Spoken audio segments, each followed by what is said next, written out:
So without further ado, let me just say this. Annmarie is leaving toward the end of this month, and what we want to do is give her the opportunity to give an overview of the work that you are doing in UK and what is the status of the results of the work that you are doing and some of the others in UK, and what do you see as the way forward that we need to be moving. Because the difference in you in the UK and African Americans in the USA, you don't have land. We have land here. And that is the reason to be a citizen. You become sovereign. So Ann, without further ado, I would like for you, I don't want to keep talking, I have some things I'm going to say later. Okay. Let's give her a hand though, please. Yeah. Where's Palmer? Yeah. Okay, so good afternoon, greetings, Hotep, and whatever sign that you believe in. I just wanted to say thanks to the Most High first and foremost, to each and every one of us. And I also want to give thanks to my tutor and my teacher, Sister Angie, as well, because she has to be recognised for the work that she does. She keeps saying no, but Sister Angie has been in, from the time I've been here, probably attended more meetings than most people coming in and out of Agra. Right? She is wonderful, and I've learned so much from Sister Angie. So I give thanks to Sister Angie first and foremost. So for myself, I'm supposed to come here on the 18th of December, but there was a confusion at Heathrow Airport saying that the plane was being packed, so I was left behind. So I had to make a few complaints and everything else, and it allowed me to get on the plane on the 25th of December. I landed halfway through to Rwanda, where they was actually questioning me and actually held me up because I was not vaccinated, and I refused to be vaccinated. My child, adult child, is 32, has never been vaccinated for anything at all, so I refused to take anything. So Rwanda actually pulled me up and said I will not be going to Ghana unless I be vaccinated, and then I stood my ground and said I will not be vaccinated according to medical exemptions as well as human rights, as well as the Nuremberg Code. So as long as you are aware of that information and data, you can just go through the doors of everything, but don't kind of like got the paper and then start wavering it, because they're going to have no idea. Okay, through my process, I was then able to show my medical exemptions and my documents. I actually carry my own sovereignty, but I did not use that at the time because I wanted to go through the doors as just somebody who just got the basic medical records coming through the doors. So once I actually explained my medical exemption, he just looked at it, then asked me if the Ghanaian immigration is aware of this, and I said, how would the Ghanaian immigration be aware of it? I haven't arrived in Ghana yet. So he kind of went quiet, called his supervisor, they had a look at my documents and said, okay, you can go through. Okay, so I had about 15 minutes to kind of run around to try and get things done, because I was on the phone with Sister Angie at the time trying to get things sorted out. So I had 15 minutes to get myself ready to go on the next flight, otherwise I would have been stuck in Rwanda. Anyway, I got across to Ghana, got myself prepared with all my paperwork, and basically they asked me if I'd been vaccinated. I said, no sir, I have not been vaccinated, but I am carrying my medical exemption, and all they did was let me through, all the way through. And that is mainly because you actually are infringing on human rights when you're dealing with someone with medical exemption. And this is a global thing, so I think this is why Ghana had to step back a little bit regarding to medical exemption. I can't say if there was a chance that if I didn't say medical exemption, if I would get through, but there are protocols that we have to take on board in regard to knowing your human rights, the Nuremberg Code, and also making sure you've got your documents with you as well. What code? Nuremberg Code, but Nuremberg. Yeah. So that's, with us in the UK, that's what we can use when we go forward and backwards. It's a little bit different from the USA, because they would use an affidavit to then get through the pipelines, but I believe that's being challenged now at this present time. But we have to go by using, in regard to our medical exemption, and just knowing our rights as well. Based on that, I'm still here, which is great. But I'm coming here as a child, just to really, in truth, to observe and see where I've been, what I've explored, what I try to understand as well. So for myself, I've been with Dr. Malana since probably about 219. It's been in his organisation, signing up, etc. And I know there's a bit of a situation dealing with the citizenship at this moment, but I'm sure that's going to be resolved. But I have attended quite a few events, I would say, in Ghana in a short period of time. And when I was here in May, that wasn't the case. It was just a few. I've come back, and there's so many of these diasporas, this, diaspora that, diaspora forum. There's so many about that it's left me confused as an individual, like who is supporting who. And there's many that I've seen do not support us at all on the ground, whether you're from America or UK. But I do find that it's moving towards more the UK ones that are coming over here to settle. We don't have a foundation that's going to support us when we get stuck in that situation. So that's what I've picked up. What I found is that there isn't a straight path from the UK coming here if you get stuck on those obstacles. I know that Dr. Malana has been doing great, but at the same time as he's been helping us, there has been, the UK as well as Ghana always chop and change the game all the time, and you've got to be on top of the game as well. So I'm saying this, that something has to change in us if we really want to make things happen. It's great having meetings, but we've got to have structure as well. And this is something that we're not very strong at in regard to consistency. We do something and then also we lie back or we've gone to sleep. Until something's happened, then we come up again and we then go on this march or we do something else and then we go back asleep. When you're having a business or an organisation or an event, it has to be consistently. I don't care if it's twice a year or once a year, but something has to be consistent. And what I'm seeing is not consistent.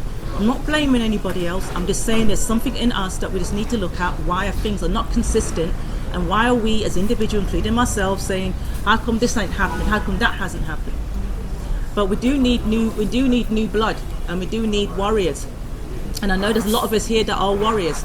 And I'll pick one up without feeling no way and no game. Brother Jason is one. Yeah, he's a young blood. Yeah, and he's always one that's fighting for fire, getting things done, etc., etc. So as Jason being a young individual, we need to have that same fire and energy too. We can't just give up just because we've got grey hairs and I'm covering mine up, for example. But we have to be able to then say that we're going to be consistent. How are we going to bring in the younger ones and train them? How are they going to understand? This is not just happening here in Ghana. This is also happening in the UK as well. We've got so many organisations in the UK and most of them have not been passed on to the younger ones. Why they're not passed on to the younger ones? Because we've given up. We're giving up. We haven't given them a platform for them to understand and then they can take the banter. We've given up. We haven't given them even the history of what we've been through. We don't want to hurt them. We don't want them to be upset. So we have to question ourselves, is that how we can move forward and we keep constantly moaning. Yes, we've got China Mall here, we've got India Mall here, we've got whatever malls all over the place. But we're not saying, you know what, how many of us here today, we could turn around and say, okay, let's start to build something. While we keep talking and being miserable. How can you be in Ghana and be miserable at the same time? I don't get it. Brought it with you, right? So that's why I said that I come here as a child just observing. But you can't have two things at the same time. Ghana's beautiful. We made it. But we're miserable. And I don't understand why you're miserable. Because your focus has gone out the window. We haven't got a structure, we haven't got a purpose. Most of us may have ran here because we just can't wait. And then you land here and it's like, oh, I got my place and I'm comfortable now, this is me. And we can't be like that. We've got children that we may have left behind because we're trying to build. But we can't tell them to come here and make them sit down at the beach or make them sit down in the house and there's nothing going on. So this is what I'm saying, that it confused me coming here and finding that there was more diaspora organisations, but there's nothing going on. So I am questioning, so what is their purpose then? Because it's definitely not for us here. And if I'm stuck coming back again, who's going to help me out? Yes, so there has to be a structure regarding to the way they treat us at the airport, which was addressed at a last meeting I attended to, and also the paperwork. You know, the paperwork's long over here, and I do get it. But we can speed things up if we come together as a collective, and that's my thing, because we have got the skill sets here. We are engineers, and if most of you have come from the UK, you are all engineers. Yes. We've seen it, yeah, we've done it, Yes. we've breathed it, yeah. And if from America, it's the same thing. You lot are all engineers, so you can't come here and then put the engine down and say, all right, let me just take a breeze. We can't do that, you know. And I love each and every one of you here. You haven't met me, but I just feel your energy and your vibe, and it's so wonderful, because I'm coming here transparent. I've got nothing to hide. But we have to look at our own mindset and find out, what am I really doing here, and what really is our purpose. Yeah. So I train and in my one of my projects in regard to goals and purposes, because we got to have a value final product, and we haven't been trained to do that. You know, if I turn around and say to you, oh, I've got funding coming in, it's going to be 10 grand to start off with, we'd be like, oh, that sounds a lot. What are we going to do with it? But that can go in 20 seconds based on building, material stuff, you know, etc., paying out taxes, as we've been just quote unquote. But there's many ways where we don't have to pay taxes. There's many ways that we can do without paying a lot of stuff. But if only we can actually get the actual program right, that we don't have to pay for anything at all. And that's including land. You know, I sat here thinking about it like, okay, we can't have freehold, but we can have leasehold. Okay, cool. But they can't stop us from having land. So the land somewhere is there to be given to us, which I overheard from the last meeting. But there's something here for us. It's whether you're ready to clean the eyes up, roll up your sleeves and say, you know what, the next year or two is going to be tough, but at least then we've left a legacy to say that there's a I don't know, a banner or whatever, all these names of brothers and sisters saying that they had contributed. And contribute doesn't mean about finance. It's just the mind, body and soul. You know, so some of this I'll be taking back to the UK, and also for myself to study as well, because I think that we actually really have to understand sovereignty and what we can get from being here, and how we can do for ourselves, or we're going to suffer the consequences. But these are the things that I'm actually picking up as I'm going along. I'm going back shortly. I'm going to go back to the drawing board myself, so that I can actually pull some resources together and look at how we can actually look at goal planning, looking at our purposeness as well, because I understand we all got to think about ourselves first before others. That's correct, because we all got a lot of pain and generalizational trauma that we're all running around with, you know. And you know, sometimes the next person, you know, around you could get on your damn nerves, but it's not them.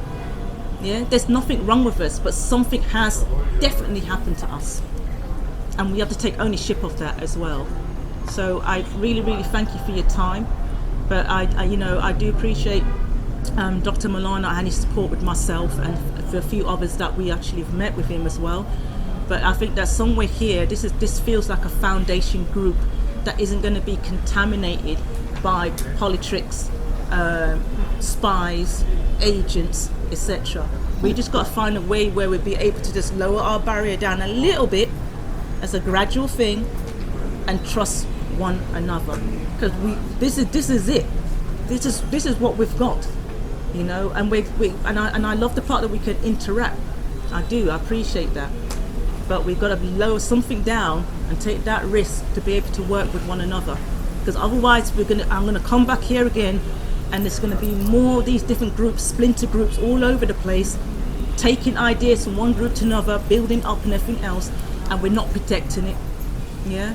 So in one of my organisation, it goes like this: you're in there, we have to question you. What's your motive? What's your plans? What's your agenda? What's your purpose? Yeah. And we give you an assignment sheet to bring that to the table. And if you can't bring it to the table, then there's a concern. So that means there's a barrier, not so much as a motive, but there's a barrier there. So we try and find out what the barrier is, because it could be a trauma that's blocked them. So based on the trauma, we go into the trauma, we release it. It makes them feel much lighter, they're much happier. Then they can actually address about their purpose now, because they were stuck on the track in the past. And most of us are stuck on that track somewhere, but we don't know how to actually unleash that track to move forward. Sometimes we say that we're here, but we're not there, you know. The mind's here, but the body's somewhere else, or the mind's somewhere else and the body's here, you know. But all of this is trauma. and we have to recognise it for what it is. What? It's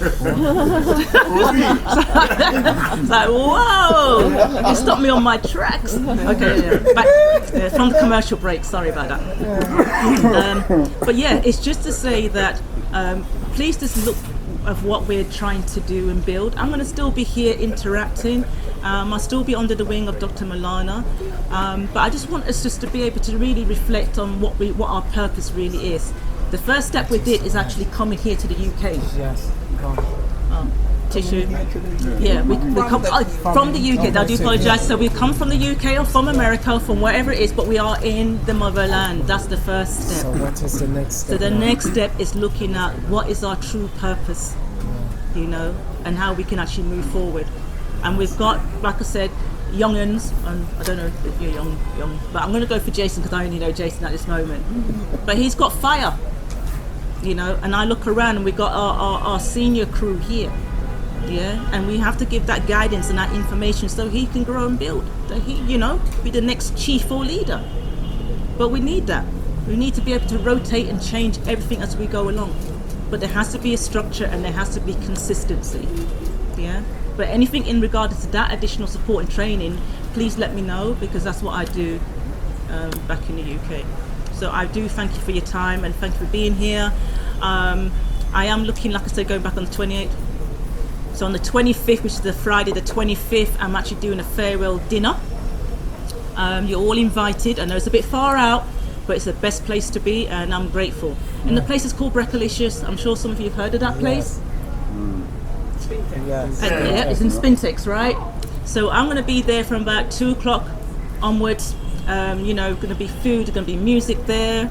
Our guest is Sister Angie, of course, and the team. But hopefully that you'll be able to get there, and that's where we'll be able to network more. You can take more details there, information. But I will be there at Breckalicious on off Spintex Road as well, and that's on the last Friday of February. I believe it's the 25th. Yeah, before I fly out. So I do thank you all for your time. When will you be coming back? Well, depending on the actual paperwork I've got to do in the UK, soon. So I don't want to put a date on it yet because I'm going to leave that to the universe. You're a politician. Indeed. So thank you all. Okay, let's give our sister a hand, please.